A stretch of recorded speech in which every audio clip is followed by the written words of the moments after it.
കൊടുക്കുമാറാകട്ടെ. അല്ലാഹുവേ, അദ്ദേഹത്തിന്റെ ഉസ്താദ് അവറുകൾ എല്ലാ രോഗങ്ങളും ശിഫിയാക്കി കൊടുക്കണേ റഹ്മാനെ. ബഹുമാനപ്പെട്ട ഉസ്താദ് അവറുകൾക്ക് മഞ്ചത്തെടുക്കം ദർഗാ കമ്മിറ്റിക്ക് വേണ്ടി എല്ലാവിധ സന്തോഷങ്ങളും അറിയിച്ചുകൊള്ളുകയാണ്. ബഹുമാനപ്പെട്ട ഉസ്താദ് അവറുകളെ ആദരപൂർവ്വം ക്ഷണിച്ചോളൂ.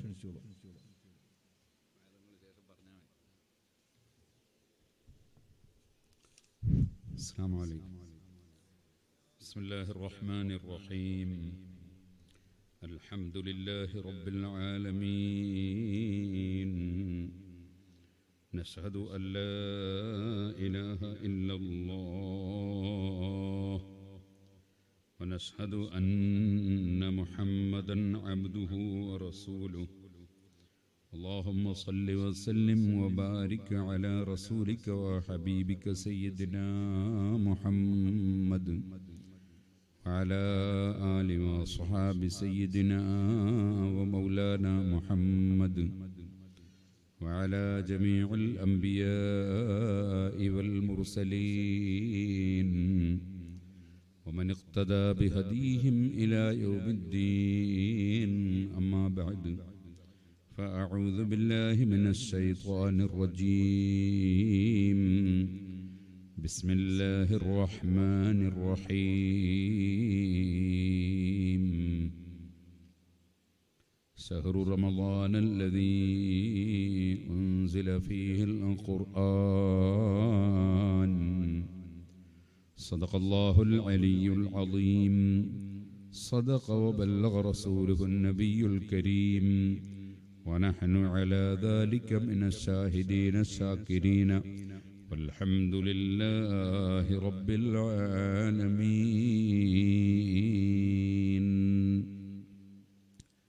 ആദരണീയരായ പണ്ഡിതന്മാർ, മോമിനിയങ്ങൾ, മോമിനാത്തുകൾ,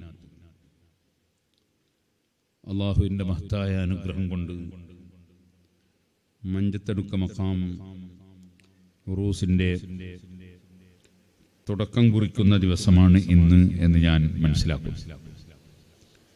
നേരത്തെ 18-ാം തീയതി പരിപാടിക്ക് ക്ഷണിച്ചിരുന്നു. ഞാൻ പിന്നീട് ഉറപ്പ് പറ്റുമെങ്കിൽ പറയാം എന്ന് പറഞ്ഞ് പെൻഡിങ്ങിൽ എഴുതി വെക്കുകയും ചെയ്തിരുന്നു. പക്ഷേ എനിക്ക് വിദേശത്തേക്ക് നിർബന്ധമായും അന്ന് പോകാനുള്ളതുകൊണ്ട് എന്നെ ഒഴിവാക്കി തരണം. ഞാൻ പണ്ട് തന്നെ പൂർണ്ണമായി ഏറ്റിട്ടില്ല, പെൻഡിങ്ങേ പറഞ്ഞിട്ടുള്ളൂ എന്ന് പറഞ്ഞപ്പോൾ ഏതെങ്കിലും ഒരു ദിവസം വരണം എന്ന് പറഞ്ഞപ്പോൾ വേറെ ഒറ്റ ദിവസവും വരാൻ യാതൊരു നിലക്കും നിവൃത്തിയില്ലാത്തതുകൊണ്ട് ഇന്ന് മുഹിമ്മാത്തിൽ വരുമ്പോൾ അവിടുന്ന് വയത് കഴിഞ്ഞിട്ട് ഇവിടെ വന്ന് നിങ്ങളുടെ കൂടെ ഒരു ദുആയിൽ പങ്കെടുത്ത് ഇവിടുത്തെ ഈ ഉറൂസിൻ്റെ ഇവിടെ കിടക്കുന്ന മഹാന്റെ ഒരു ബർക്കത്ത് ഉദ്ദേശിച്ചുകൊണ്ട് മാത്രം ഇപ്പോൾ വന്നതാണ്. ഇന്നാണെങ്കിൽ അതിൻ്റെ പുറമെ മരിച്ച ചില വീടുകളിൽ പോകേണ്ട ആവശ്യം വന്നു. ഇന്ന് പകല് ഈ കാസർഗോഡിൽ തന്നെ 2 സയ്യിദന്മാർ മരിച്ച വീട്ടിൽ പോയി. അല്ലാഹുവിന്റെ ദർജ വർദ്ധിപ്പിച്ചു കൊടുക്കട്ടെ. അതിൻ്റെ പുറമെ വേറെ ഒരു മരിച്ച വീട്ടിൽ അങ്ങ് ഉദുമയിൽ പോയി. പിന്നെ നീലേശ്വരത്ത് ഒരു മുത്തഅല്ലിമ് ആക്സിഡന്റിൽ മരിച്ചിട്ട് അവിടെ പോയി. അതിനൊക്കെ പുറമെ കുണ്ടോട്ടിയിൽ ഞാനുമായി വളരെ ബന്ധമുള്ള ഒരാൾ മരിച്ച വിവരം വൈകുന്നേരം വന്നു. കുറച്ചുകൂടി കഴിഞ്ഞപ്പോൾ മറ്റൊരാൾ കണ്ണൂരിൽ പയ്യന്നൂരിനടുത്ത് ഞാനുമായി വളരെ ബന്ധപ്പെട്ട ഒരാളുടെ പിതാവ് മരിച്ച വിവരം കിട്ടി. ഇങ്ങനെ കുറേ മരിച്ച വിവരങ്ങൾ വന്നു. എല്ലാ സ്ഥലത്തും പോവുകയും കാണുകയും ചെയ്യണമെങ്കിൽ വളരെ പണിയുണ്ട്. നാളെയാണെങ്കിൽ ഷൊർണൂരിലാണ് വയത്. അതിൻ്റെ മുമ്പ് ഒരുപാട് പരിപാടികൾ വേറെ ഉണ്ട്. അതുകൊണ്ട് എല്ലാവരും എന്നോട് ക്ഷമിക്കണം. ഞാനൊരു അരമണിക്കൂർ ഇൻഷാ അല്ലാഹ് അല്ലാഹു തൗഫീഖ് ചെയ്താൽ സംസാരിക്കും. അത് നന്നായി ശ്രദ്ധിക്കണം എന്നുണർത്തുകയാണ്. അല്ലാഹു തആല നമ്മുടെ അമലുകളെല്ലാം സാലിഹായ അമലായി നമ്മിൽ നിന്ന് സ്വീകരിക്കുമാറാകട്ടെ.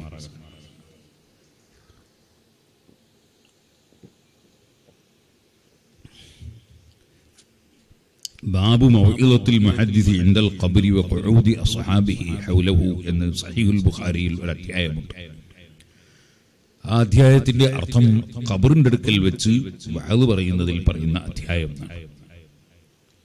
നബി സല്ലല്ലാഹു അലൈഹി വസല്ലം ഖബറിന്റെ സമീപത്ത് വെച്ച് വഅദ് പറഞ്ഞ ഹദീസാണ് ഇമാം ബുഖാരി അതിൽ റിപ്പോർട്ട് ചെയ്യുന്നു. അപ്പൊ ഇവിടെ ഒരു മഹാൻ അന്ത്യവിശ്രമം കൊള്ളുന്നു, അവിടുത്തെ ഖബറിന്റെ സമീപത്ത് വാങ്ങി നടക്കുക.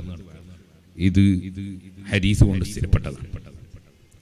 മഹാന്മാരായ ആളുകളെ അനുസ്മരിക്കുക എന്നത് ഇസ്ലാമിന്റെ നിലനിൽപ്പിന് ആവശ്യവും അനിവാര്യവുമാണ്. അതുകൊണ്ടാണ് നിങ്ങൾ പരിശുദ്ധ ഖുർആൻ എടുത്തു നോക്കൂ. വദ്കുർ അബ്ദനാ അയ്യൂബ് വദ്കുർ ഫിൽ കിതാബി മറിയം. ഇങ്ങനെ അമ്പിയാക്കളെയും ഔലിയാക്കളെയും പ്രത്യേകം ഓർക്കാൻ വേണ്ടി, അനുസ്മരിക്കാൻ വേണ്ടി കൽപ്പിക്കുന്ന ആയത്തുകൾ നമുക്ക് പരിശുദ്ധ ഖുർആനിൽ കാണാൻ സാധിക്കും. മറിയം ബീബി റളിയല്ലാഹു അൻഹ വലിയത്താണ്, നബിയല്ല. വമാകാനത്ത് നബിയൻ ഖതുൻസ, പെണ്ണുങ്ങളെയൊന്നും അല്ലാഹു തആല നബിയാക്കി അയച്ചിട്ടില്ല.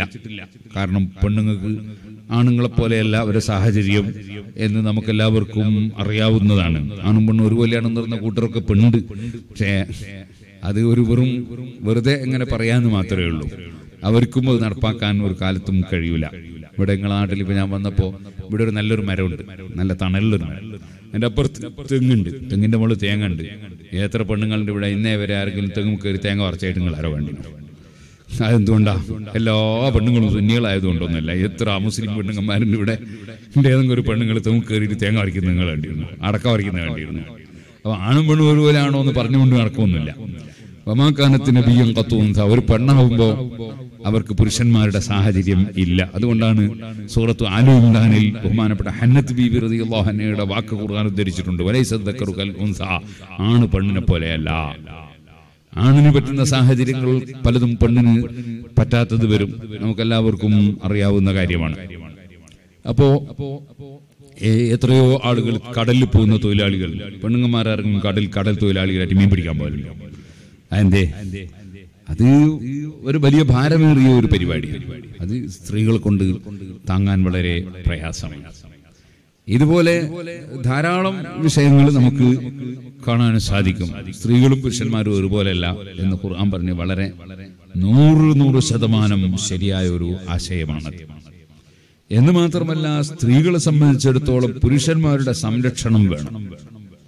അതുകൊണ്ടാണ് പരിശുദ്ധ ഇസ്ലാമില് ഒരു സ്ത്രീയെ സംബന്ധിച്ചിടത്തോളം കുട്ടിക്കാലത്ത് ബാപ്പാന്റെ സംരക്ഷണം, കുറച്ച് വലുതായി കല്യാണം കഴിച്ചാൽ പിന്നെ ഭർത്താവിന്റെ സംരക്ഷണം, പിന്നെ കുറച്ച് കഴിഞ്ഞാൽ പിന്നെ ഭർത്താവ് മരിച്ചുപോയ മക്കളെ സംരക്ഷണം.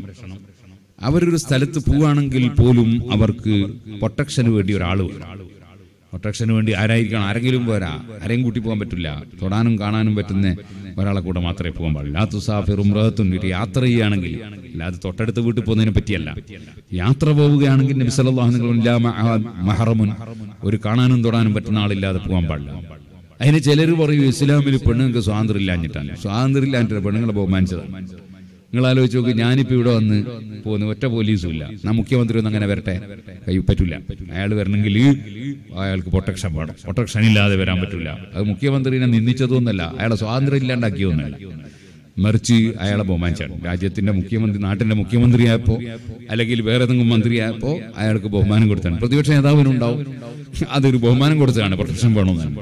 അപ്പോഴേക്ക് അത് അയാളെ സ്വാതന്ത്ര്യം നശിപ്പിച്ചു കളഞ്ഞാണെന്ന് പറഞ്ഞാൽ വിഡ്ഢികളെ വർത്താനാണ്.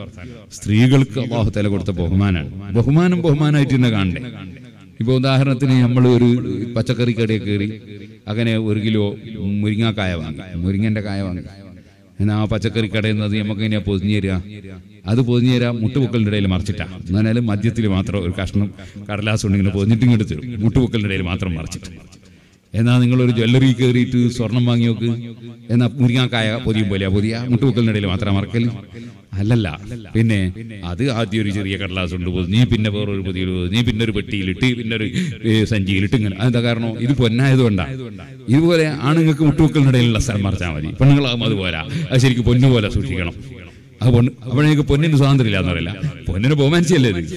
അപ്പൊ സ്ത്രീകൾക്ക് ബഹുമാനം കൊടുത്ത മതമാണ് ഇസ്ലാം, സ്ത്രീകളെ നിന്ദിച്ച മതമല്ല ഇസ്ലാം. ഇസ്ലാമിന്റെ ഏത് നിയമങ്ങളും അത് ബുദ്ധിപരമാണ്, യുക്തിപരമാണ്. ഇസ്ലാം എന്ന് പറഞ്ഞാൽ തന്നെ എന്താണ്? ഇസ്ലാം എന്ന് പറഞ്ഞാൽ ദീൻ എന്ന് പറഞ്ഞാൽ തന്നെ അതിന്റെ ഡെഫിനിഷൻ, അതിന്റെ നിർവചനം എന്താണ്? അതിന്റെ നിർവചനം അദ്ദീനു, ദീൻ എന്ന് പറഞ്ഞാൽ വദഉൻ ഇലാഹിയുൻ, അല്ലാഹു തആല സ്ഥാപിച്ചത്. ലോകസ്ഥാവായ അള്ളാഹു സ്ഥാപിച്ച മതം, അതാണ് ഇസ്ലാം ദീൻ.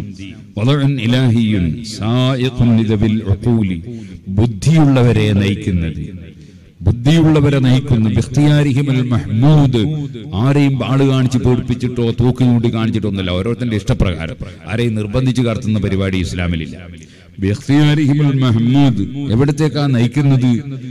ഇലാ മാ ഹുവ ഖൈറുൽ ലഹും ബിദ്ദാത്ത്, എല്ലാ വിധത്തിലും ഖൈറായ കാര്യത്തിലേക്ക് നയിക്കുന്നു. അങ്ങനെ ബുദ്ധിയുള്ളവരെ നയിക്കുന്ന പ്രസ്ഥാനമാണ് ഇസ്ലാം. അല്ലാഹുവിന്റെ അടുക്കൽ സ്വീകാര്യോഗ്യമായ ദീൻ അത് അൽ ഇസ്ലാം ഒന്ന് മാത്രമാണ്. ആ ഇസ്ലാം, അതിന്റെ ഒരു നിയമത്തിനും ഒരു ന്യൂനതയും കാണിക്കാൻ ഒരാൾക്കും കഴിയില്ല. ഞാൻ ഈ അടുത്ത് തബാറക സൂറത്ത് 7 ദിവസം വാദു പറഞ്ഞു. അതിൽ ഞാൻ വിശദമായി പറഞ്ഞിട്ടുണ്ട്.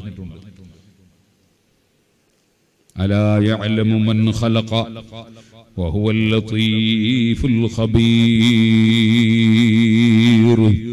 അല്ലാഹുവിനല്ലേ അറിവുള്ളത്, ആ അല്ലാഹല്ലേ ഈ നിയമം ഉണ്ടാക്കിയത്. അല്ലാഹുവിന്റെ നിയമത്തെക്കാൾ അപ്പുറം വേറൊരു നിയമമുണ്ട്. ആ നിയമമാണ് ഏറ്റവും നല്ല നിയമം. വിവരമില്ലാത്തവൻ പലതും പറയും, വിവരമില്ലാത്ത അങ്ങനെ തന്നെയാണ്, വിവരമില്ലാത്തവർ അങ്ങനെ തന്നെയാണ്. നമ്മൾ ചെറിയ കുട്ടികളെ കാണുന്നത് വിവരമില്ലാത്തതുകൊണ്ട് ഉമ്മ അവർ തീക്കൊള്ളി വലിക്കുന്നു, അടുപ്പ് തീ കത്തിക്കാൻ വേണ്ടി തീക്കൊള്ളി വലിക്കുമ്പോൾ ഉമ്മ സമ്മതിക്കൂല. അപ്പൊ കുട്ടികൾക്ക് ദേഷ്യം പിടിക്കും. കുട്ടികൾ പലതും പറയും, ഉമ്മാക്കൊരു വിവരമില്ല എന്നെല്ലാം പറയും. ചിലപ്പോൾ ഉമ്മാനെ കടിക്കുകയൊക്കെ ചെയ്യും, വിവരമില്ലായിട്ടാണ്. അതേ സമയത്ത് ഇവർ തീക്കൊള്ളി വലിച്ചാൽ അപകടമൊന്നും ഉമ്മാക്കറിയാം, അതുകൊണ്ടാണ് വലിക്കാൻ സമ്മതിക്കാത്തത്. ഇതുപോലെ പല സംഗതികളും വിവരമില്ലാത്തവർക്ക് അത് ചിലപ്പോൾ ഇസ്ലാമിന്റെ നിയമം ഇഷ്ടപ്പെടില്ല. വിവരമുള്ളവർക്കോ ഇസ്ലാമിനെ കറക്റ്റാണ് മനസ്സിലാവും. ഞാനൊരു ചെറിയ ഉദാഹരണം പറയാം. ഇപ്പോ ഉദാഹരണത്തിന് ഒരു ബാപ്പ മരിച്ചുപോയി. ഒരു ചങ്ങാതി, ഒരു മാപ്പിള മുസ്ലിമിന്റെ പേരുള്ള ഒരു ചങ്ങാതി, ഓൻ ഇസ്ലാമിൽ വിശ്വാസമില്ല. അവൻ എഴുതിയ ഒരു ലേഖനം വായിച്ചു. അവൻ പറയാണ്, ഒരു ബാപ്പ മരിച്ചുപോയി. 35 വയസ്സുള്ള ഒരു ചെറുപ്പക്കാരൻ മരിച്ചുപോയി. അയാൾക്ക് 4 മക്കളുണ്ട്, ചെറിയ മക്കൾ. ഉപ്പാപ്പ മരിച്ചിട്ടില്ല, ഉപ്പാന്റെ ഉപ്പ ബാക്കിയുണ്ട്. ഉപ്പാന്റെ ഉപ്പാക്ക് ഒരുപാട് സ്വത്തുണ്ട്, 10 ഏക്കർ ഭൂമിയുണ്ട്. ഉദാഹരണത്തിന് 10 ഏക്കർ ഭൂമിയുണ്ട്. ഈ ബാപ്പ മരിച്ചുപോയി. ദൈവം പറയാണ്, ഇനിയിപ്പം ബാക്കി ഒരു 4 മക്കളുണ്ടല്ലേ, 9 മക്കളുണ്ട്. എന്നാൽ 9 മക്കൾക്കും സ്വത്ത് കിട്ടും. ഈ മരിച്ചുപോയ ബാപ്പാന്റെ ചെറിയ മക്കൾ, പിഞ്ചുമക്കൾ 4 ആൾക്ക് അവർക്ക് സ്വത്ത് കിട്ടൂല. ഇതെന്ത് ശരീഅത്താണ്, ഇതെന്ത് ഇസ്ലാമാണ് എന്ന് അവൻ ചോദിക്കുന്നത്. ഈ ചെറിയ മക്കൾക്കല്ലേ കൊടുക്കേണ്ടത്? അവന്റെ വിഡിത്താണോ അവനാ പറഞ്ഞത്? ഓന് ശരീഅത്തിന് പറ്റി അറിഞ്ഞൂടാത്തോണ്ട്. ഇസ്ലാമിക ശരീഅത്തില് ആ കുട്ടികളെ സ്വന്തം ബാപ്പ സംരക്ഷിക്കും പോലെ ഉപ്പാപ്പ സംരക്ഷിക്കണം എന്നാണ്. ആ മക്കളെ എല്ലാ സംരക്ഷണം, എത്രത്തോളം പെൺകുട്ടിയാണെങ്കിൽ അങ്കാഹത്തുക ബിന്ദി എന്ന് ബാപ്പാക്ക് പകരം ഈ ഉപ്പാപ്പ പറഞ്ഞ് വിവാഹം കഴിച്ചിട്ടുണ്ട്. ബാപ്പയുടെ പൂർണ്ണ ഉത്തരവാദിത്വം ഈ ഉപ്പാപ്പാക്കാണ്. ഉപ്പാപ്പ പൂർണ്ണമായി ആ കുട്ടികളെ സംരക്ഷിച്ചോളണം എന്നാണ് ഇസ്ലാമിക ശരീഅത്ത്. അതിന്റെ പുറമെ ഈ കുട്ടികൾക്ക് സ്വത്ത് കിട്ടണോ? ഒരു പ്രശ്നമില്ലല്ലോ. ഈ ബാപ്പാക്ക് 2 മാർഗം ശരീഅത്ത് നിർദ്ദേശിക്കുന്നുണ്ട്. ഒന്ന് ദാനം കൊടുക്കുക. ദാനം കൊടുത്താൽ വെറുതെ കൊടുക്കുക, ദാനം കൊടുക്കുക. അപ്പൊ കുട്ടിയൊക്കെ സ്വത്ത് കിട്ടി. എത്രയാ വേണ്ട? 10 ഏക്കർ ഭൂമിയാണുള്ളത്, 1 ഏക്കർ തന്നെ കൊടുത്തോട്ടെ, അല്ലെങ്കിൽ 2 ഏക്കർ കൊടുത്തോട്ടെ, ദാനം കൊടുക്കുക. വേറൊരു മാർഗം ശരീഅത്ത് പറയുന്നത് വസിയ്യത്ത് ചെയ്യുക. എത്ര? 1 ഏക്കർ 2 ഏക്കർ ഈ ചെറിയ മക്കൾക്ക് വസിയ്യത്ത് ചെയ്യുക. വസിയ്യത്ത് ചെയ്താൽ അയാളെ മരണശേഷം കുട്ടിയൊക്കെ കിട്ടും, മറ്റവർക്ക് കിട്ടുമ്പോൾ തന്നെ കിട്ടും. അപ്പൊ 2 മാർഗം സ്വത്ത് കൊടുക്കാനും ഇസ്ലാമിക ശരീഅത്തിലുണ്ട്. അതിന്റെ പുറമെ സംരക്ഷണം പൂർണ്ണമായി ഉപ്പാപ്പ ഏറ്റെടുക്കുകയും വേണമെന്നാ ഇസ്ലാമിക ശരീഅത്ത്. ഇതൊന്നും ഇവൻ പഠിച്ചിട്ടില്ല. ഇവന് മനസ്സിലാക്കി. ഇവൻ വിചാരിക്കുന്നത് എന്താ വെച്ചാൽ ഉപ്പാങ്ങ് മരിച്ചു പോയാൽ പിന്നെ ഉപ്പാപ്പാന്റെ സ്വത്ത് കൊടുക്കാൻ യാതൊരു വകുപ്പുമില്ല. അങ്ങനല്ല, കൊടുക്കാൻ ഇസ്ലാമിക വേറെ മാർഗം പറഞ്ഞു. ഇപ്പൊ ഇവിടെ നിങ്ങൾക്ക് ഒരു ചെറിയ സംശയം ഉണ്ടാവും. ഞാൻ നേരത്തെ ഈ വന്ന വണ്ടി എന്റെ വണ്ടിയല്ല, വേറെയുള്ള വണ്ടിയാണ്. അത് ഓടാൻ വേണ്ടി തന്നാക്ക അല്ലാഹു തആല ബർക്കത്തിയട്ടെ. ഇന്ന് നേരം വെളുത്തതിന്റെ ശേഷം ഇതുവരെ എന്റെ കൂടെ ഓടിച്ചോടി ജബ്ബാറാജൻ സാറിന് അയാളെ വണ്ടി തന്നെയാണ് സാധാരണ പോകാറ്. ഇന്നിപ്പോ അയാൾ വേറൊരു വണ്ടി തൽക്കാലം വരാൻ വേണ്ടിയിട്ട് അദ്ദേഹത്തിന്റെ സ്നേഹിതന്റെ കുടുംബക്കാരന്റെ വണ്ടി എടുത്തതാണ്. അല്ലാഹു അദ്ദേഹത്തിനും ബർക്കത്തിയട്ടെ. വണ്ടി ഇങ്ങനെ ഓടുമ്പോൾ മൂപ്പര് പറഞ്ഞു, ഇത് ഓട്ടോമാറ്റിക് ഗിയറാണ്. ഓട്ടോമാറ്റിക് ഗിയർ ആയതുകൊണ്ട് എന്താണ്, ഗിയർ താനേ മാറും. എന്നാൽ മാനുവൽ ഗിയർ ആവുമ്പോൾ താനേ മാറൂല, അത് മാറ്റിയാലേ മാറുള്ളൂ. ഇത് തമ്മിൽ വ്യത്യാസം. ഇതുപോലെ ഒരു സംശയം ഉണ്ടാവും ഇവിടെ. ഇപ്പോ എന്താണ്, ഒരു 9 മക്കൾക്കും ബാപ്പ മരിക്കുമ്പോൾ ഓട്ടോമാറ്റിക് ആയിട്ട് സ്വത്ത് പോകും. ഈ മക്കൾക്ക് അങ്ങനെ പോകില്ലല്ലോ, ഇത് ഒരു ഓട്ടോമാറ്റിക് ആയിട്ട് പോകില്ലല്ലോ, മാനുവൽ ആണല്ലോ. ഇത് ഉപ്പാപ്പ എന്ത് ചെയ്യണം, ഈ കുട്ടികൾക്ക് കൊടുക്കണമല്ലോ, എന്നാലല്ലേ കിട്ടുള്ളൂ. അതെന്ത് അങ്ങനെ? അവിടെയും വാസ്തവത്തിൽ ബുദ്ധിയാണ്, ഇസ്ലാമിന്റെ ഹിക്മത്താണ്. കാരണം എന്താന്ന് പറയുന്നത്, ഈ കുട്ടികൾക്ക് ഓട്ടോമാറ്റിക് ആയിട്ട് ഈ ഉപ്പാപ്പ മരിക്കുമ്പോൾ സ്വത്ത് അങ്ങോട്ട് നീങ്ങുകയാണെങ്കിൽ ഈ ബാക്കിയുള്ള പ്രായപൂർത്തി എത്തിയ മക്കൾക്ക് ഉപ്പാന്റെ സ്വത്ത് ഉപയോഗിക്കാൻ കഴിയാണ്ടായി. അങ്ങനെ നിങ്ങൾ വയസ്സന്മാരോടൊക്കെ ചോദിച്ചു നോക്കി, മൈനർ സ്വത്ത് എന്ന് പറയും. അതായത് പ്രായപൂർത്തി എത്താത്ത ആൾക്ക് കൂട്ടവകാശം വരുന്ന സ്വത്ത്. ആ സ്വത്ത് ആ കുട്ടികൾക്ക് പ്രായപൂർത്തി എത്തുന്നത് വരെ വിൽക്കാനും പറ്റൂല, ബിൽഡിംഗ് ഉണ്ടാക്കാനും പറ്റൂല, പുരണ്ടാക്കാനും പറ്റൂല, കാരണം മൈനർ അവകാശം വരും. അപ്പൊ ഇങ്ങനെ ഒരു കുടുക്ക് ബാക്കിയുള്ള മക്കൾക്ക് ബാപ്പ മരിച്ച സ്വത്ത് ഉപയോഗിക്കാൻ പറ്റാതെ വരും, ഓട്ടോമാറ്റിക് ആയിട്ട് ചെറിയ മക്കൾക്ക് അവകാശം പോയാൽ.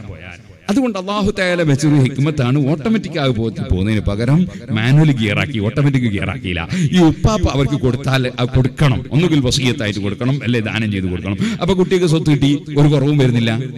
നേരെ മറിച്ച് ഓട്ടോമാറ്റിക് ആകുമ്പോൾ വലിയ ആൾക്കാർക്ക് ഈ കുട്ടികൾക്ക് സ്വത്ത് ഓട്ടോമാറ്റിക് ആയി പോയിട്ട് കൂട്ടവകാശമായിട്ട് വന്നാൽ പിന്നെ വിൽക്കാൻ പറ്റില്ല, ബിൽഡിംഗ് ഉണ്ടാക്കാൻ പറ്റില്ല, പുരണ്ടാക്കാൻ പറ്റില്ല, കാരണം ഈ മൈനർ അവകാശം വരും.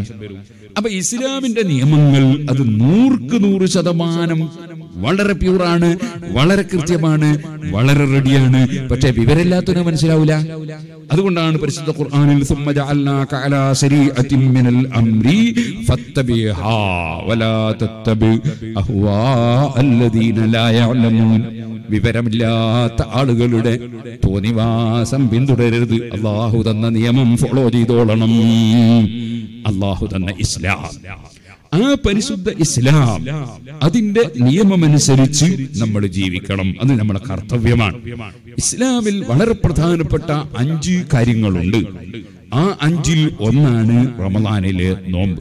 ഞാനിവിടെ സ്റ്റേജിൽ വന്നിട്ട് മെല്ലെ ഒന്ന് നോക്കി, അപ്പോൾ റമദാനിലേക്കുള്ള മുന്നൊരുക്കം എന്നാണ് ഇവിടെ വിഷയം കൊടുത്ത് കാണുന്നത്. അതുകൊണ്ടാണ് ഞാൻ സഹ്റു റമദാൻ അല്ലദീ ഉൻസില ഫീഹിൽ ഖുർആൻ എന്ന ആയത്ത് ഓതാൻ കാരണം. പരിശുദ്ധ ഖുർആൻ ഇറങ്ങിയ മാസമാണ് റമദാൻ. അത് തന്നെ മതിയല്ലോ അതിന്റെ മഹത്വം. കാരണം എന്താണ്? വലഖദ് സറഫനാ ഫീ ഹാദൽ ഖുർആനി ലിന്നാസി മിൻ കുല്ലി മസൽ. മനുഷ്യൻ ആവശ്യമുള്ള എല്ലാ വിഷയങ്ങളും വിവരിച്ച ഗ്രന്ഥമാണ് ഖുർആൻ. തിബിയാനൻ ലികുല്ലി ശൈ. എല്ലാ വിഷയങ്ങളും ഖുർആനിലുണ്ട്, എല്ലാറ്റിന്റെയും വിവരണം ഖുർആനിലുണ്ട്.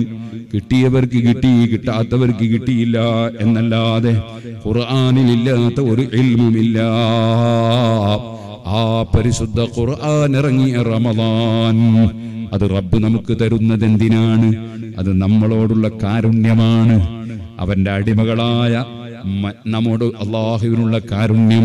അങ്ങനെ ഒരു മഹത്തായ മാസം തന്നിട്ട് ആ മഹത്തായ മാസത്തിൽ ധാരാളം സൽക്കർമ്മം ചെയ്ത് പടച്ച റബ്ബിനോട് പൊട്ടിക്കരഞ്ഞ് തൗബ ചെയ്ത് അല്ലാഹുവിന്റെ പൊരുത്തത്തിന് വേണ്ടി ഭക്ഷണവും വെള്ളവും വികാരങ്ങളൊക്കെ ഒഴിച്ച് റബ്ബിന് വേണ്ടി അതാ 10, 12, 14 മണിക്കൂർ എത്രയാണോ സുബ്ഹി മുതൽ മഗ്രിബ് വരെയുള്ള സമയം അല്ലാഹുവിനെ സമർപ്പിച്ച് ഓരോ സെക്കൻഡിലും ഇബാദത്ത് എന്ന് പറഞ്ഞാൽ, നോമ്പുകാരൻ നോമ്പ് നിയ്യത്ത് ചെയ്ത് സുബ്ഹി ആകുന്നതോടുകൂടി നോമ്പ് എന്ന ഇബാദത്തിൽ അവൻ കടന്നു കഴിഞ്ഞു.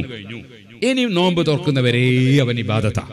അകിലെടുക്കാവും, അങ്ങാടി പോകുന്നുണ്ടാവും, മാർക്കറ്റിൽ പോകുന്നുണ്ടാവും, മീൻ വാങ്ങുന്നുണ്ടാവും, ചോറ് വെക്കുന്നുണ്ടാവും, ചോറ് പിന്നെ വൈകുന്നേരത്തെ നോമ്പുറക്കുന്നുണ്ടാക്കുന്നുണ്ടാവും, അപ്പുറത്തുനിന്ന് പല അന്നേരം എല്ലാം അവനൊരു പ്രധാനപ്പെട്ട ഇബാദത്തിലാണ്. ആ ഇബാദത്തിലായിക്കൊണ്ട് തന്നെ പണിക്കൊടുക്കുന്നത്. നോമ്പ് തന്നെ ഇബാദത്തിലാണ് അവൻ. ഈ നോമ്പ് വേറുള്ള ഇബാദത്ത് പോലെയല്ല. നോമ്പ് തന്നെ ഇബാദത്ത് വെറുതെ അല്ല. അള്ളാഹു തആല എപ്പോഴും കേൾക്കുക സൗമുലീന്ന് അള്ളാഹു തആല പറഞ്ഞു. നോമ്പ് എനിക്കുള്ളതാണ്. എന്താ പറഞ്ഞത്?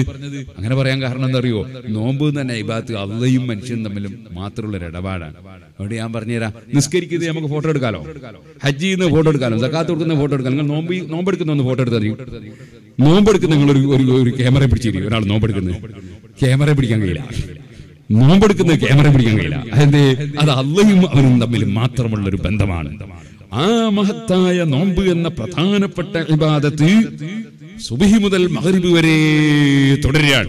നമ്മൾ കക്കൂസ് പോകുമ്പോൾ ഇബാദത്ത് തന്നെയാണ്, നോമ്പ് എന്നുള്ള ഇബാദത്ത് തന്നെയാണ്. നമ്മൾ ബാത്റൂമിൽ പോകുമ്പോൾ അന്നേരം ഇബാദത്ത് തന്നെയാണ്. എവിടെ പോകുമ്പോൾ ഇബാദത്തിലായി മനുഷ്യൻ ജീവിക്കുകയാണ്. അതൊരു വല്ലാത്ത ഇബാദത്താണ് നോമ്പ്. ആ നോമ്പ് എന്തിനാണ് അല്ലാഹു തആല നമുക്ക് തന്നത്? അത് തന്നത് ഹുദൽ ലിന്നാസ്. ഖുർആൻ അല്ലാഹു തആല ഇറക്കിയത് ഹുദൽ ലിന്നാസ്, ജനങ്ങളെ സന്മാർഗ്ഗത്തിലേക്ക് നയിക്കാനാണ്. നോമ്പ് അല്ലാഹു സുബ്ഹാനഹു വ തആല എന്തിനാണ്? നമ്മുടെ ദോഷങ്ങളൊക്കെ പുറത്ത് നമ്മളൊന്ന് കഴുകി വൃത്തിയാകാനാണ്. അതിനെന്ത് വേണം? അത് ഒരു അതിഥിയാണ്. ഈ മാസങ്ങളൊക്കെ അതിഥികളാണ്. അല്ലാഹു തആല നമ്മളിലേക്ക് അയക്കുന്ന അതിഥികളാണ്. അതുകൊണ്ടാണ് എല്ലാ മാസത്തിന്റെയും തുടക്കത്തിൽ 3 ദിവസം നോമ്പക്കൽ സുന്നത്ത്. എല്ലാ മാസവും ആദ്യത്തെ 3 ദിവസം നോമ്പക്കൽ സുന്നത്ത്. അതുപോലെ എല്ലാ മാസവും അവസാനം 3 ദിവസം നോമ്പക്കൽ സുന്നത്തിന്. എന്താ കാരണം? ഒരു അതിഥി വന്ന ഉടനെ നല്ല സൽക്കാരം കൊടുക്കണം, പോകുന്ന സമയത്ത് നല്ല സൽക്കാരം കൊടുക്കണം. അതുകൊണ്ടാണ് എല്ലാ മാസവും ആദ്യത്തെ 3 ദിവസവും നോമ്പെടുക്കൽ സുന്നത്ത്, അവസാനത്തെ 3 ദിവസവും നോമ്പെടുക്കൽ സുന്നത്ത്. പിന്നെ അതിന്റെ ഇടക്കുകൊണ്ടൊരു 3 ദിവസം സുന്നത്ത്, അയ്യാമുൽ ബീവ് എന്ന് പറഞ്ഞിട്ട് വെളുത്തരാവിന്റെ പകലുകള് 13, 14, 15 നോമ്പെടുക്കൽ സുന്നത്ത്. എല്ലാ മാസവും സുന്നത്താണ്. ദുൽഹജ്ജിൽ മാത്രം 13 നോമ്പെടുക്കൽ ഹറാമാണ്. അതിന് പകരം 16 നോമ്പെടുക്കണം. ബാക്കിയുള്ള എല്ലാ മാസത്തിലും സുന്നത്ത്. റമദാൻ മാസത്തിൽ വുജൂബാന്ന് എല്ലാവർക്കും അറിയാലോ. ബാക്കിയുള്ള എല്ലാ മാസത്തിലും 13, 14, 15 നോമ്പെടുക്കൽ സുന്നത്ത്. അപ്പൊ പിന്നെ ബറാത്തിന്റെ അന്ന് നോമ്പെടുക്കൽ സുന്നത്തുണ്ടോ എന്നുള്ള മസല ആരും ചോദിക്കണ്ടില്ല. എല്ലാ മാസത്തിലും 15 നോമ്പെടുക്കൽ സുന്നത്ത്, പിന്നെ ബറാത്തിന്റെ അന്നൊന്നും പറയേണ്ടിയുണ്ടോ?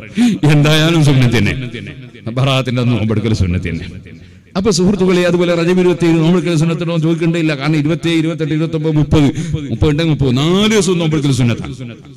തുഹ്ഫയിൽ തന്നെ ബഹുമാനപ്പെട്ട ഇബ്നു ഹജർ നിങ്ങൾ ശാഫി മദ്ഹബിലെ ഏറ്റവും ഉത്തമമായ തുഹ്ഫയിൽ തന്നെ അത് പറഞ്ഞിട്ടുണ്ട്. അപ്പോ ഞാൻ പറഞ്ഞു വന്നത്, ഈ നോമ്പ് വരുമ്പോ അതിനെ ഒന്ന് നമ്മൾ എതിരേൽക്കുക. അതാണ് നബി സല്ലല്ലാഹു അലൈഹി വസല്ലം തങ്ങൾ അല്ലാഹുമ്മ ബാരിക് ലനാ ഫീ റജബിൻ വ ശഅബാൻ വബല്ലിഗ്നാ റമളാൻ. റജബ് വരുമ്പോ തന്നെ ബർക്കത്തിന് വേണ്ടി ദുആ തുടങ്ങി. ശഅബാനിൽ ബർക്കത്ത് ചെയ്യണം, അതുപോലെ റജബിൽ ബർക്കത്ത് ചെയ്യണം. വബല്ലിഗ്നാ റമളാൻ, റമളാനിനെ ഞങ്ങൾക്ക് നീ എത്തിക്കണം. അപ്പൊ ഈ അതിഥിയെ സൽക്കരിക്കാൻ എന്ത് വേണം? നമ്മളെ വീട്ടിൽ കാര്യമായ അതിഥി വരികയാണെങ്കിൽ നമ്മൾ എന്താ ചെയ്യാ? ആ വലിയ മഹാനായ തങ്ങൾ വരുന്നുണ്ട് അല്ലേ, ആ മഹാനായ ആലിമ് വരുന്നുണ്ട് അല്ലെ, ആ മഹാനായ ആള് വരുന്നുണ്ട്. എന്താ ചെയ്യാ? നമ്മളൊന്ന് ആദ്യം കുളിച്ച് വൃത്തിയായി നല്ല വസ്ത്രമൊക്കെ ധരിച്ച് അതിന്റെ പുറമെ മുറ്റമൊക്കെ ഒന്ന് അടിച്ച് വീടൊക്കെ ഒന്ന് വൃത്തിയാക്കി എല്ലാം നമ്മളെ ബാത്റൂം അടക്കം ക്ലിയർ ആക്കി വെച്ച്. കാരണം ഒരു വലിയ മഹാൻ നമ്മളെ വീട്ടിൽ വരികയാണ് അല്ലേ, അതിഥി വരുമ്പോ അങ്ങനെയല്ലേ. എന്നാൽ നമ്മളിലേക്ക് അല്ലാഹു പറഞ്ഞേക്കുന്ന അതിഥിയായ റമദാൻ വരുമ്പോ അതിന്റെ മുമ്പ് നമ്മളൊന്ന് കുളിക്കണം. എന്ത് കുളി? ആ കുളി തൗബ കൊണ്ടുള്ള കുളിയാണ്. നമ്മളെ ജീവിതത്തിൽ വന്ന തെറ്റുകളൊക്കെ പടച്ചവനെ കൊണ്ട് മാപ്പാക്കിക്കാൻ, നന്മകൾ കുറഞ്ഞു പോയതിലും തിന്മ ചെയ്തു പോയതിലും ഖേദം പ്രകടിപ്പിച്ച് തൗബ കൊണ്ട് നമ്മുടെ ആത്മാവിനെ കഴുകി വൃത്തിയാക്കണം. ഒന്ന് കുളിച്ച് വൃത്തിയാകണം. നമ്മുടെ പരിസരം വൃത്തിയാക്കണം. നമ്മൾ ആർക്കെങ്കിലും ഹക്കുകൾ കൊടുക്കാനുണ്ടെങ്കിൽ കൊടുത്തു വീട്ടണം. ആരെക്കൊണ്ടെങ്കിലും വേണ്ടാത്തത് പറഞ്ഞെങ്കിൽ പൊരുത്തപ്പെടിക്കണം. അയാൾ അറിഞ്ഞിട്ടില്ലെങ്കിൽ അയാൾക്ക് വേണ്ടി പൊറുക്കലിനെ ചോദിക്കണം. കുടുംബ ബന്ധം മുറിച്ചവനുണ്ടെങ്കിൽ കുടുംബ ബന്ധം ചേർക്കണം. അയൽവാസിയുമായി നല്ല നിലക്കില്ലാത്തവനാണെങ്കിൽ അവനുമായി പിണക്കം തീർക്കണം. അങ്ങനെ ഭാര്യയുമായി തെറ്റിയവനാണെങ്കിൽ ഭാര്യയുമായി നന്നാകണം. ഭർത്താവുമായി തെറ്റിയവളാണെങ്കിൽ അവളും നന്നാകണം. ഒരു കാര്യമായ അതിഥി നമ്മളെ വീട്ടിലേക്ക് വരുമ്പോ നമ്മൾ പരസ്പരം തെറ്റി കാണാൻ പറ്റുമോ? ജേട്ടനും അനുജനും അമ്മാമനും മരുമകനും അതുപോലെ കുടുംബം തെറ്റിക്കാണാൻ പറ്റുമോ? അതുകൊണ്ട് കുടുംബ ബന്ധം ചേർക്കണം. അയൽവാസികൾക്ക് നന്മ ചെയ്യണം. പാവപ്പെട്ടവരെ സഹായിച്ച് പാവപ്പെട്ടവരുടെ പൊരുത്തം വാങ്ങണം. അങ്ങനെ തുടങ്ങി സൽക്കർമ്മങ്ങളിൽ നമ്മുടെ സമയങ്ങൾ ചെലവഴിക്കണം. അല്ലാഹു അറിഞ്ഞേക്കുന്ന മഹത്തായ അതിഥി, ആ അതിഥി വന്നങ്ങ് പോന്ന അതിഥിയല്ല, റബ്ബിന്റെ മുമ്പിൽ റിപ്പോർട്ട് സമർപ്പിക്കുന്ന അതിഥിയാണ്. അതുകൊണ്ടല്ലേ നബി സല്ലല്ലാഹു അലൈഹി വസല്ലം പറഞ്ഞത്, റമദാന് വന്നിട്ട് ദോഷം പൊറുപ്പിക്കാത്ത മനുഷ്യൻ റബ്ബിന്റെ റഹ്മത്തിൽ നിന്ന് ദൂരീകരിക്കപ്പെടട്ടെ എന്ന് ജിബ്രീൽ അലൈഹിസ്സലാം ദുആ ചെയ്തിട്ട് ആമീൻ പറയൂ നബിയേ, ആമീൻ പറയിപ്പിച്ചില്ലേ? അതുകൊണ്ട് ആ മഹത്തായ അതിഥിയെ സ്വീകരിക്കാൻ നമ്മളെ മനസ്സുകൊണ്ട് നമ്മൾ ഒരുങ്ങണം. മനസ്സ് അല്ലാഹുവിലേക്ക് തിരിക്കണം. അല്ലാഹു മാത്രമേ കൊടുക്കുന്നവനുള്ളൂ, അല്ലാഹ് മാത്രമേ തടയുന്നവനുള്ളൂ, അവന് മാത്രമേ അധികാരമുള്ളൂ. തബാറക്കല്ലദീ ബിയദിഹിൽ മുൽക് വഹുവ അലാ കുല്ലി ശൈഇൻ ഖദീർ. ഒരു തുടക്കമെന്ന നിലയ്ക്ക് ഞാൻ പറയട്ടെ, എൻ്റെ പ്രിയപ്പെട്ട മുഅ്മിനീങ്ങളെ, ഇന്ന് തന്നെ തീരുമാനിക്കൂ. നിങ്ങൾ എല്ലാ രാത്രിയും ഞാൻ തബാറക്ക സൂറത്ത് ഓതുമെന്ന് തീരുമാനിക്കൂ. നിങ്ങളെ സദസ്സിൽ പലരും ദിനേന തബാറക്ക സൂറത്ത് ഓതുന്നവരുണ്ട്. നമ്മളും അതിൽ മെമ്പറാകണം. കാരണം തബാറക്ക സൂറത്ത് ഓതിയാൽ അദ്ദേഹത്തിന് ഖബറിൽ ശിക്ഷയില്ല, വലിയ കാവൽ റബ്ബ് കൊടുക്കുമെന്ന് മുഹമ്മദുർ റസൂലുള്ളാഹി സല്ലല്ലാഹു അലൈഹി വസല്ലം പറയുന്നു. വഅദ് കേട്ട് തിരിച്ചു പോയാൽ പോരാ, എന്റെ ജീവിതത്തിൽ എന്ത് മാറ്റമുണ്ടായി എന്ന് ചിന്തിക്കാൻ കഴിയണം. തബാറക സൂറത്ത് ഓതാതെ ഞാൻ കിടന്നുറങ്ങില്ല എന്ന് സദസ്സിലുള്ളവർ തീരുമാനിക്കണം.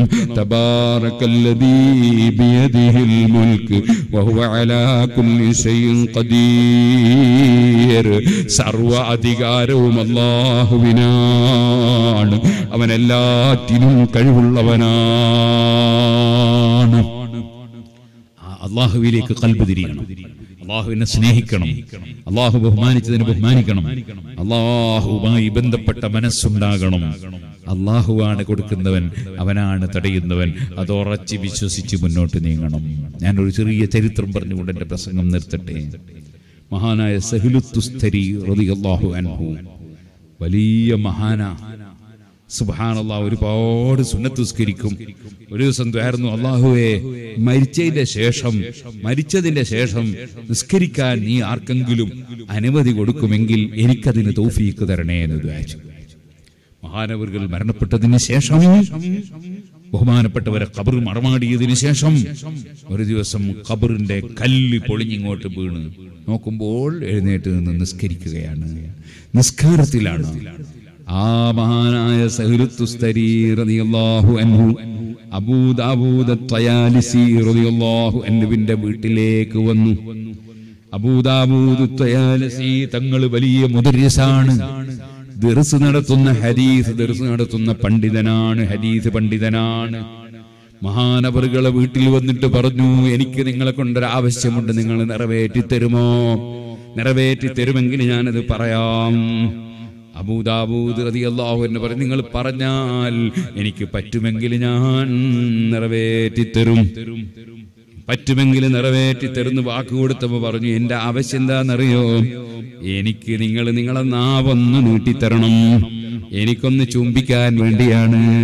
കാരണം നിങ്ങളെ നാവ് ഹദീസ് പറയുന്ന നാവാണ്. റസൂലുള്ളാഹി സ്വല്ലല്ലാഹു അലൈഹി വസല്ലമ നിങ്ങളെ ഹദീസ് പറയുന്ന നാവാണ്. സുഹൃത്തുക്കളെ, റമദാനിലും അല്ലാത്തപ്പോഴും ഖുർആൻ ധാരാളം ഓതണം.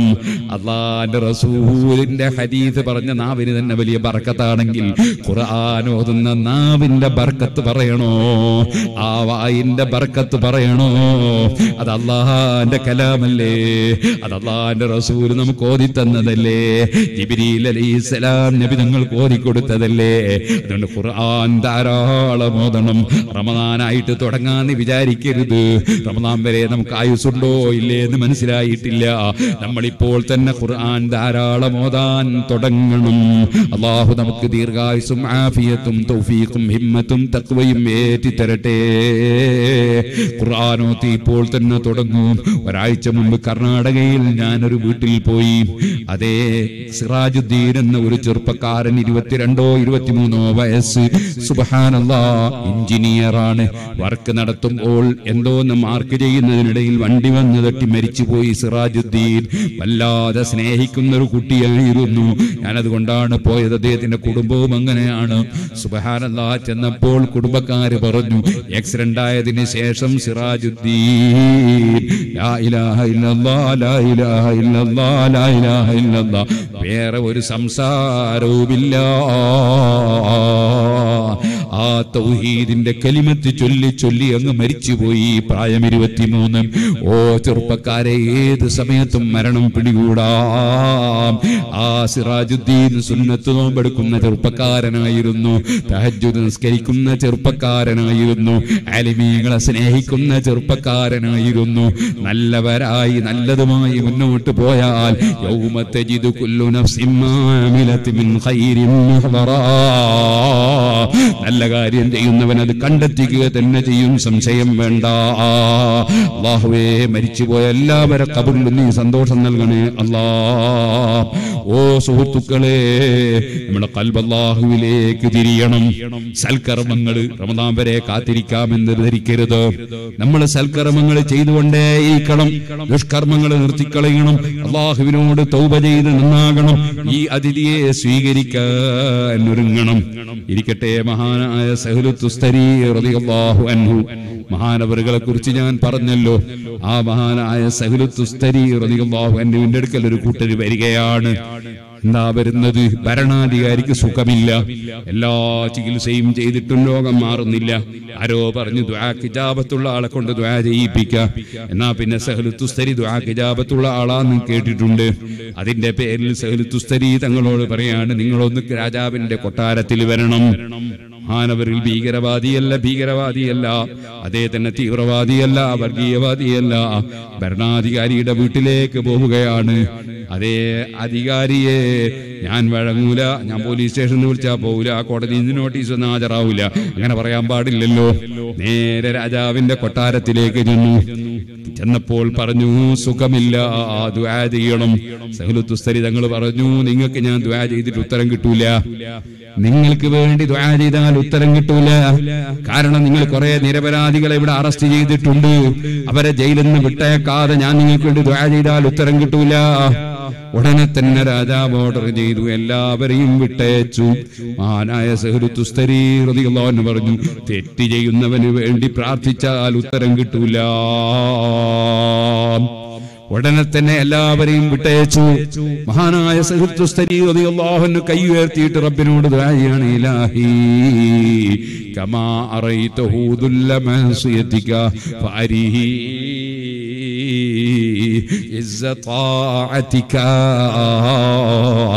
അല്ലാഹുവേ, നിന്നോട് തെറ്റ് ചെയ്തതിന്റെ നിന്യത നീ ആ രാജാവിന് ഭരണാധികാരിക്ക് കാണിച്ചു കൊടുത്തില്ലേ? അതേപോലെ നിനക്ക് ത്വാഅത്ത് ചെയ്ത് നിന്നെ വഴിപ്പെട്ടാലുള്ള ഇസ്സത്തും നീ ഒന്ന് കാണിച്ചു കൊടുക്കണേ. അല്ലാഹുമ്മ കമാ അൽബസ്ത ബാതിനഹു ബിലിബാസി തൗബതി അൽബിസ് ളാഹിറഹു ബിലിബാസിൽ ആഫിയ. അദ്ദേഹത്തിന്റെ മനസ്സിന് തൗബ ചെയ്യാനുള്ള മനസ്സ് കൊടുത്ത് നീ അദ്ദേഹത്തിന്റെ മനസ്സിനെ നല്ല തുണി കൊണ്ട്, അഥവാ തൗബയുടെ തുണി കൊണ്ട് അണിയിച്ചല്ലോ.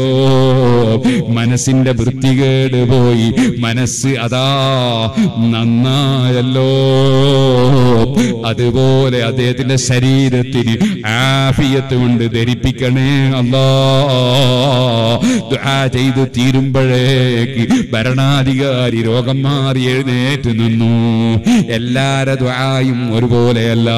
ഖുർആനിൽ അല്ലാഹ് പറഞ്ഞതല്ലേ, വയസ്തജീബുല്ലദീന ആമനു വഅമിലുസ് സാലിഹാത്ത്. ഈമാനും സൽക്കർമ്മമുള്ള മഹാന്മാരുടെ ദുആക്ക് ഉടനെ ഉത്തരമാണ്.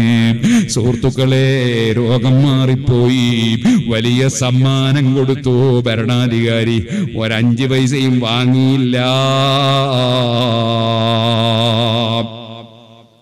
തിരിച്ചു പോകുമ്പോ ശിഷ്യൻ ചോദിച്ചു, അല്ല ഉസ്താദേ, വലിയ തുക തന്നതല്ലെങ്കിൽ വാങ്ങിക്കൂടായിനോ? നമ്മളെ കടമൊക്കെ വീട്ടിൽ കൂടായിനോ? ചിലപ്പോ ശിഷ്യന് കട ഉണ്ടാവുമായിരിക്കും, കടം വീട്ടിൽ കൂടായിനോ? ഉസ്താദെങ്കിൽ വാങ്ങിക്കൂടായിനോ? നോക്കടാ. അപ്പൊ എങ്ങോട്ടാ നോക്കിയത്? മരുഭൂമിയിലേക്ക്. മലയുണ്ട്, മരുഭൂമിയുണ്ട്. നോക്കടാ. നോക്കിയപ്പോൾ മരുഭൂമി നിറയെ മുത്താണ്, മലകളൊക്കെ പൊന്നാണ്. എടോ,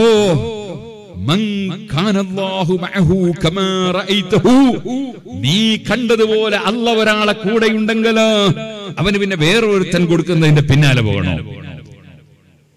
ഓ സുഹൃത്തുക്കളെ, സഹ്ലു തുസ്തരി റളിയല്ലാഹു അൻഹു. അപ്പൊ നമ്മള് തെറ്റുകളിൽ മാറി നല്ലവരായി തഖ്വയോടുകൂടെ ജീവിച്ചാൽ അല്ലാഹു തആല നമുക്ക് സമ്മാനം തരും. അള്ളാഹു നമ്മളെ ദുആക്ക് ഉത്തരം തരും. അള്ളാഹു നമ്മളെ നന്നാക്കും. അള്ളാഹു നമ്മളെ നന്നാക്കുമാറാകട്ടെ. ഞാൻ നന്നാവൂല എന്നൊരാളും വിചാരിക്കാൻ പാടില്ല. എത്ര വലിയ തെറ്റ് ചെയ്തവരും പറയൂ നബി, യാ ഇബാദിയല്ലദീന അസ്റഫു അലാ അൻഫുസിഹിം, തെറ്റ് ചെയ്തു പോയ അടിമകളെ, എന്റെ അടിമകളെ വിളിക്കൂ നബിയേ. അള്ളാഹിന്റെ ഒരു കാരുണ്യം നോക്ക് നിങ്ങൾ. നമ്മളെ മക്കൾ ആരെങ്കിലും നമ്മൾ പറഞ്ഞതിന് എതിര് ചെയ്തിട്ടുണ്ടെങ്കിലേ ദേഷ്യം പിടിച്ചിട്ട് നമ്മളെ മോയെന്ന് പിന്നെ നമ്മൾ പറയൂല. ഭാര്യന്റെ അടുത്ത് എന്റെ മോൻ ചെയ്ത പണിയറിയോ എന്നാ പറയാം. നിന്റെ മോൻ ചെയ്ത പണിയാണ്. നമ്മളൊരു ബന്ധമില്ലാത്ത മാതിരിയാ പറയാം. നിന്റെ മകൻ ചെയ്ത പണിയറിയോന്ന്, എന്റെ മോനാന്ന് അറിയില്ല നമ്മൾ. അങ്ങനല്ലേ നമ്മൾ? അതേ സമയത്ത് അള്ളാന്റെ ഒരു കാരുണ്യം നോക്കുങ്ങൾ. അള്ളഹാനോട് തെറ്റ് ചെയ്തവരെ പറ്റൂ. അള്ളാഹ് പറയാ, ഖുൽ പറയൂ നബി, യാ ഇബാദി, എന്റെ അടിമകളെ എന്ന് വിളിക്കൂ നബിയേ. അള്ളാഹുവിന്റെ ഒരു കാരുണ്യം, അത്ര കാരുണ്യമുള്ളവർ വേറെ ആരെങ്കിലും ഉണ്ടോ? അർഹമുർ റഹീമിനല്ലേ അള്ളാഹ്. അള്ളാഹിനെയല്ലേ പ്രിയം വെക്കേണ്ടത്, അള്ളാഹിനെയല്ലേ അനുസരിക്കേണ്ടത്, അവനല്ലേ നമ്മുടെ ജീവിതം സമർപ്പിക്കേണ്ടത്. യാ ഇബാദി, എന്റെ അടിമകളെ, അല്ലദീന അസ്റഫു അലാ അൻഫുസിഹിം, തെറ്റ് ചെയ്തു പോയ അടിമകളെ എന്ന് വിളിച്ചിട്ട് പറയൂ നബിയേ, ലാ തഖ്നതൂ മിർ റഹ്മത്തില്ലാ, നിങ്ങൾ അല്ലാഹുവിന്റെ റഹ്മത്തിൽ നിന്ന് നിരാശരാകരുതേ. എത്ര വലിയ തെറ്റ് ചെയ്തവനും ഞാൻ നന്നാവൂല എന്ന് വിചാരിക്കരുത്. ഇന്നല്ലാഹ യഗ്ഫിറുദ് ദുനൂബ ജമീഅ, ചെയ്തു പോയ തെറ്റിൽ മനസ്സുകൊണ്ട് ഖേദിച്ച് മാപ്പ് പറഞ്ഞാൽ അല്ലാഹു എല്ലാ തെറ്റുകളും പുറത്തു തരുന്ന രാജാവാണ്. ആ രാജാവിനെ സ്നേഹിച്ച് ആ രാജാവിലേക്ക് ഖൽബ് തിരിച്ച് ജീവിതത്തിൽ ഇന്ന് വരെ വന്നുപോയ കറകളൊക്കെ ഒന്ന് കഴുകി ആ അല്ലാഹു തആല പറഞ്ഞേക്കുന്ന റമളാനാകുന്ന അതിഥിയെ സ്വീകരിക്കാൻ ഒരുങ്ങണേ ഉമ്മമാരെ. ആ റമളാനിനെ സ്വീകരിക്കാൻ ഒരുങ്ങണേ യുവാക്കളെ. ആ റമളാനിനെ സ്വീകരിക്കാൻ ഒരുങ്ങണേ കാരണവന്മാരെ. അതിനിടയിൽ നമ്മളങ്ങ് മരിച്ചു പോയാലും അല്ലാഹുവിന് നമ്മളുടെ നീയത്തറിയാമല്ലോ. അല്ലാഹു നമുക്ക് അല്ലാഹുവിന്റെ പൊരുത്തത്തിൽ ദീർഘായുസ്സും ആഫിയത്തും ഹിമ്മത്തും തൗഫീഖും ഏറ്റിത്തരട്ടെ. എല്ലാവരും എഴുന്നേറ്റ് നിൽക്കണം. അതാ നമ്മിൽ നിന്ന് മരണപ്പെട്ടു പോയ മുഴുവൻ ആളുകളെ പേരിലും ഒരു ഫാത്തിഹയും സൂറത്ത് ഓതിയിട്ട് നമുക്ക് ദുആ ചെയ്യണം. ഇന്ന് മരണപ്പെട്ടു പോയ സയ്യിദന്മാരുണ്ട്, ആറ്റത്തങ്ങളടക്കമുള്ള സയ്യിദന്മാരുണ്ട്. സുബ്ഹാനല്ലാഹ്, ഞാൻ തീരെ ഇവിടെ നേരത്തെ ആരോ പറഞ്ഞു, മുമ്പ് ഇവിടെ വന്നിരുന്നു പ്രസംഗിച്ചിരുന്നു എന്ന് പറഞ്ഞു. ഞാൻ ഓർമ്മ വളരെ കുറഞ്ഞ ഒരാളാണ്. ചില വിഷയത്തിൽ അല്ല നല്ല ഓർമ്മ തരും, ചില വിഷയത്തിൽ ഓർമ്മ വളരെ കുറയുന്ന ആളാണ്. വന്നത് എനിക്ക് ഓർമ്മയില്ല. എന്നോട് എന്റെ കൂടെയുള്ള സഖാഫി പറഞ്ഞു, ഈ അടുത്തൊരാള് ഇത്യാടിയിൽ വന്നിരുന്നു. അയാൾ വന്നിട്ട് പറഞ്ഞു പോലും ആറ്റത്തങ്ങളെടുത്ത് പോയപ്പോ പേരോട് അബ്ദുറഹ്മാൻ സഖാഫിനെ പോയി കാണണം എന്ന് പറഞ്ഞിരുന്നുവെന്ന് ഇന്നെന്നോട് വണ്ടിയിൽ നിന്നൊരാൾ പറഞ്ഞു. അങ്ങനെ വളരെ സ്നേഹിച്ച, വളരെ നമ്മൾ ആദരിക്കേണ്ട ഒരു മഹാനാണ്. അല്ലാഹു ജല്ല ജലാലുഹു അദ്ദേഹത്തിന്റെ ഖബറിൽ സന്തോഷം നൽകട്ടെ. അതുപോലെ മരണപ്പെട്ടു പോയ മുഹമ്മദ് തങ്ങൾ എന്നാണ് പേരെന്ന് ഞാൻ ഓർക്കുന്നു, ഹദ്ദാദ് തങ്ങൾ. അതുപോലെ മരണപ്പെട്ടു പോയ ഒരുപാട് ആളുകൾ ഞാൻ നേരത്തെ പറഞ്ഞു. മുഹമ്മദ് മുസ്ലിയാർ കുണ്ടോട്ടിയിൽ വല്ലാതെ സ്നേഹിച്ച നല്ല ഒരു മനുഷ്യൻ. അങ്ങനെ തുടങ്ങി മരിച്ചുപോയ ചെറുപ്പക്കാരുണ്ട്, പണ്ഡിതന്മാരുണ്ട്, സയ്യിദന്മാരുണ്ട്. എന്റെ കുടുംബത്തിൽ എന്റെ ഉമ്മയുടെ ജേഷ്ഠത്തിയുടെ മകൻ 3-4 ദിവസം മുമ്പ് ഉംറക്ക് പോയി. മദീനയിലെത്തി, ഉംറ കഴിഞ്ഞ് മദീനയിലെത്തി സ്വലാത്ത് ചൊല്ലിക്കൊണ്ടങ്ങ് മരിച്ചുപോയി. അങ്ങനെ എത്രയോ ആളുകൾ നമ്മിൽ നിന്ന് വിട പറഞ്ഞുപോയി. നമ്മുടെ ഉമ്മവാപ്പമാര് മരിച്ചവരുണ്ട്, കുടുംബങ്ങൾ മരിച്ചവരുണ്ട്, ഉസ്താദുമാര് മരിച്ചവരുണ്ട്. അല്ലാഹു എല്ലാവരുടെ ഖബറിലും മുമ്പ് കാലത്ത് ഇവിടെ വന്ന് വാള് പറഞ്ഞിരുന്ന കാലത്ത് ജീവിച്ചിരുന്ന പലരും മരിച്ചു പോയിട്ടുണ്ടാകും. അവരുടെ എല്ലാം ഖബറിൽ സന്തോഷം നൽകണേ അല്ലാഹ്. ഇന്ന് ജീവിച്ചിരിക്കുന്ന ഞങ്ങൾക്ക് ഇവിടെ പള്ളിയും മദ്രസകളൊക്കെ നോക്കി നടത്തുന്ന അതിന്റെ ഭാരവാഹികൾക്ക്, അവരോട് സഹകരിക്കുന്നവർക്ക്, സ്നേഹിക്കുന്നവർക്ക്, സഹായിക്കുന്നവർക്ക്, ഈ ഉറൂസുമായി ബന്ധപ്പെട്ട് പ്രവർത്തിക്കുന്ന വളണ്ടിയർമാർക്ക്, ഇതുമായി ബന്ധപ്പെട്ട് നേർച്ചകളും സദഖകളും നൽകുന്നവർക്ക്, വിദേശത്തുള്ളവർക്ക്, നാട്ടിലുള്ളവർക്ക് എല്ലാവർക്കും സർവ്വ ഖൈറിന്റെ വാതിലും തുറക്കണേ അല്ലാഹ്. സാലിഹീങ്ങളെ സ്നേഹിച്ചവരിൽ ഞങ്ങളെ ഉൾപ്പെടുത്തണേ അല്ലാഹ്. എല്ലാവരും ഫാത്തിഹ അനന്തരം മുദ്വാർക്കണം. ഇലാ ഹദ്റത്തുൻ നബി സയ്യിദിനാ മുഹമ്മദിൻ സല്ലല്ലാഹു അലൈഹി വസല്ലം വ ഇലാ അഹ്ലിൽ ഖൈരി കുല്ലിഹിം അജ്മഈൻ ഖുസൂസൻ ഇലാ ഹദ്റത്തി മൻ ദുഫിന ഫീ ഹാദിഹിൽ മഖ്ബറ. അൽ ഫാത്തിഹ. അഊദു ബില്ലാഹി മിനശ് ശൈത്വാനിർ റജീം. ബിസ്മില്ലാഹിർ റഹ്മാനിർ റഹീം. അൽഹംദുലില്ലാഹി റബ്ബിൽ ആലമീൻ അർറഹ്മാനിർ റഹീം മാലികി യൗമിദ്ദീൻ. ഇയ്യാക നഅ്ബുദു വ ഇയ്യാക നസ്തഈൻ. ഇഹ്ദിനസ് സിറാത്തൽ മുസ്തഖീം. സിറാത്തൽ ലദീന അൻഅംത അലൈഹിം ഗൈറിൽ മഗ്ദൂബി അലൈഹിം വലദ്ദാല്ലീൻ. ആമീൻ. ബിസ്മില്ലാഹിർ റഹ്മാനിർ റഹീം.